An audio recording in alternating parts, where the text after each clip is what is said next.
২-৩ দিন অনেক আনন্দের সাথেই কেটেছে। তবে আজকের দিনটা একটু খারাপ লাগছে। আজকে হচ্ছে মা, বাবা, আমার এই যে বড় দিদির মেয়ে, তো এরা কিন্তু সবাই যাচ্ছে। আর আমার বড় দিদির মেয়ের কিন্তু বিয়ে হয়েছে আমাদের বাড়ির এখানে আরকি।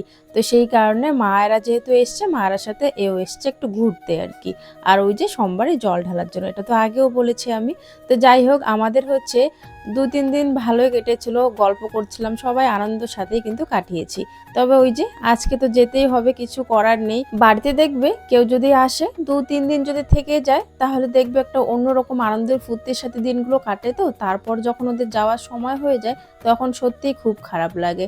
আর এখানে আমার মা কিন্তু অনেক দিন পর এসেছে, অনেক দিন পর কিন্তু এসে ২-৩ দিন আমাদের বাড়িতে থাকলো। এর আগে কিন্তু কোনোবারও এরকম করে ছিল না, কারণ তোমরা জানো সবাই আমার মায়েরা বাইরে থেকে থাকে আর কি। তো বাইরে যেহেতু ওদের ট্রেনের আর কি টিকিট হয়ে গেছে, তো বেশি দিন ওরা থাকবেও না, তাই একটু আমরা যেহেতু নতুন ঘর করছি দেখার জন্য আর কি মা বাবা এরা সবাই চলে এসছে।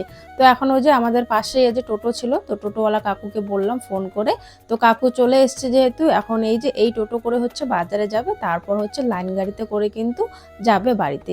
আমি বলছিলাম বিকেলবেলা যাওয়ার জন্য, তবে এটা কিন্তু দুপুরবেলা, আর বাবা বলছে না দুপুরবেলায় যেতে হবে, কারণ আমাদের ওই সাইডটা নদী পার করতে হয়, তো ওই জায়গাটা একটু খারাপ আর কি। তো ওই জায়গাটাতে না গাড়ি খুব কম পাওয়া যায়, টোটো খুব কম পাওয়া যায়, সেই কারণে আর কি তাড়াহুড়ো করে যাওয়া। তা না হলে রাত হলে আবার খুবই সমস্যা হয়ে যায়, বুঝতে পারছো নদীর পাড় যেহেতু, সেই কারণে। যাই হোক মায়েরা তো চলেই গেল। তো কেমন হয়েছে মিনি ব্লগটা অবশ্যই কিন্তু জানাবে বন্ধুরা।